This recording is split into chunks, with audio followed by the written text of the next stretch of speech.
नमस्कार. News 18 लोकमतच्या YouTube आणि Facebook लाईव्हमध्ये आपलं सगळ्यांचं स्वागत आहे. मी आहे प्रशांत लीला रामदास.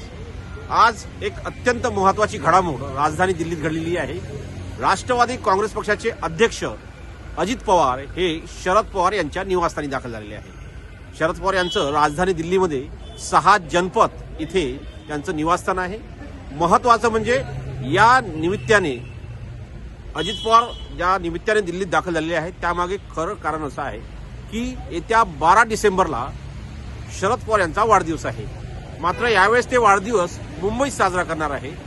त्याचमुळे अनेक नेते जे त्यांच्या गेल्या राजकीय जीवनामध्ये अनेक जे नेते आहेत त्या नेत्यांना दिल्लीतील या 6 जनपद या निवासस्थानी निमंत्रित करण्यात आले आहे.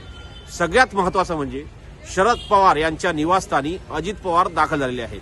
कौटुंबिक नातं जोपासण्याकरता ते दाखल झाल्याची माहिती मिळते.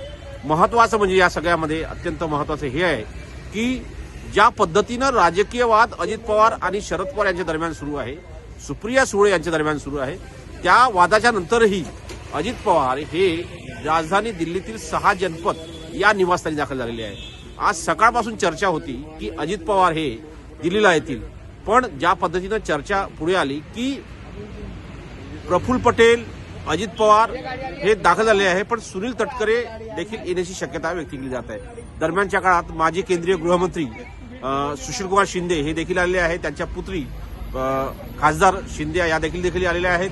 सोबतच डी पुरंदेश्वरी या ज्या भारतीय जनता पक्षाच्या नेत्या आहेत, माजी केंद्रीय मंत्री आहेत, त्या देखील झालेल्या आहेत. नवनीत बिट्टू केंद्रीय रेल्वे राज्यमंत्री आहेत, ते देखील दाखल झालेले आहेत. म्हणजे भारतीय जनता पक्ष असो किंवा मग सोबतच जर बघितलं आपण तर राष्ट्रीय लोकशाही आघाडीतील अनेक पक्ष या निमित्तानं दाखल होत आहे. काही उद्योजक देखील दाखल होताना आपल्याला पाहायला मिळालं आहे. खरं कारण जर बघितलं, आज शरद पवार यांचा जो त्या निमित्ताने वाढदिवस आहे, त्या वाढदिवसा निमित्ताने राजधानी दिल्लीत पार्टी आहे. 12 डिसेंबरला हा वाढदिवस असणार आहे. मुंबईत ते साजरा करणार आहे. गेल्या वेळी जेव्हा हा वाढदिवस राजधानी दिल्लीत साजरा झाला होता त्यावेळेस सकाळी अजित पवार हे या 6 जनपद या निवासस्थानी दाखल झाले होते. ज्या पद्धतीनं दोन्ही राष्ट्रवादी काँग्रेस पक्ष एकत्र येण्याची जोरदार सध्या चर्चा सुरू आहे. या सगळ्या पार्श्वभूमीवरती या चर्चेला जोर आलेला आहे की अजित पवार हे कौटुंबिक नातं जोपासण्याकरता दिल्लीत तर आलेच आहे, पण सोबतच ही राजकीय चर्चा होते का हे पाहणं अतिशय महत्त्वाचं असणार आहे. ज्या पद्धतीनं अनेक राजकीय नेते जे सांगताय की ह्या दोन्ही राष्ट्रवादी काँग्रेस जर एकत्र आलं तर महाविकास आघाडी मधून राष्ट्रवादी काँग्रेस पक्ष बाहेर पडतं का, शरद पवार यांच्या नेतृत्वातील जो पक्ष आहे तो बाहेर पडतं का, हे पाहणं अतिशय महत्त्वाचं असणार आहे. पण ह्या घडीला हे अत्यंत महत्त्वाचं आहे की शरद पवार यांच्या निवासस्थानी राष्ट्रवादी काँग्रेस पक्षाचे नेते अजित पवार दाखल झालेले आहे. दरम्यानच्या काळात ज्या सुप्रिया सुळे यांनी पत्रकार परिषद घेतली होती, पार्थ पवारांचं जे जमीन घोटाळ्याचं प्रकरण पुढे आलं होतं, त्या प्रकरणामध्ये जर बघितलं आपण तर सुप्रिया सुळे यांनी पार्थ पवारांवरती फार टीका करणे टाळलं होतं. असं असताना कौटुंबिक नातं जोपासण्याकरता होऊ शकते टीका टाळली असेल अशी चर्चा राजकीय वर्तुळात आहे. पण महत्त्वाचं म्हणजे जर बघितलं, अजित पवार आले, त्यांनी शरद पवार यांचं अभिनंदन केलं. अभिनंदन करून ते साधारणतः 1.5 तासानंतर ते बाहेर पडले. पण महत्त्वाचं म्हणजे या सगळ्या पार्श्वभूमीवरती अत्यंत महत्त्वाचं हे आहे की या निमित्ताने राष्ट्रीय लोकशाही आघाडी असो, महाविकास आघाडी असो की इंडिया आघाडी असो, या साऱ्या विविध पक्षांचे नेते इथे दाखल होताना पाहायला मिळतंय. महत्त्वाचं म्हणजे जर बघितलं, अनेक वेगवेगळे नेते आहेत जे इथे दाखल झालेले आहेत. आणि या निमित्ताने हे सोबतच महत्त्वाचं आहे की आता जर बघितलं आपण तर विविध नेते इथे दाखल होताना जोरदार चर्चा आहे आणि ज्यामध्ये धावपळ देखील सुरू आहे. हे सर्व नेते ज्यामध्ये अनेक उद्योजक आहे, अनेक राजकीय नेते आहे, वाढदिवसाच्या निमित्ताने राजधानी दिल्लीतील 6 जनपद या निवासस्थानी दाखल होतानाच्या पूर्वी महाराष्ट्राच्या राजकारणासाठी हे अत्यंत महत्त्वाचं आहे की अजित पवार, शरद पवार आणि सुप्रिया सुळे एकाच ठिकाणी एकत्र आले आहे. तेच ठिकाण आहे राजधानी दिल्लीतील 6 जनपद. पण ज्या पद्धतीनं चर्चा आहे की अनेक दिवसांपासून चर्चा होती की दोन्ही राष्ट्रवादी काँग्रेस पक्ष एकत्र का, हे पाहणं अतिशय महत्त्वाचं असणार आहे. या निमित्ताने या चर्चेचा जोर मिळाला.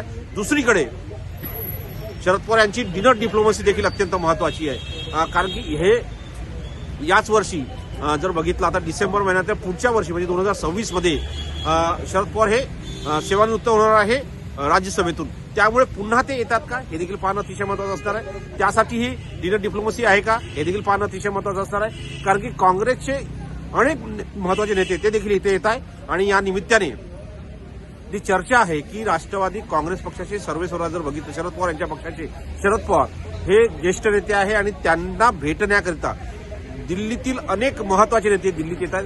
शिवसेनेच्या वतीनं अनिल देसाई देखील आलेले आहेत. त्यानंतर पुरंदेश्वरी ज्या भारतीय जनता पक्षाचे नेते आहेत ते देखील आलेले आहेत.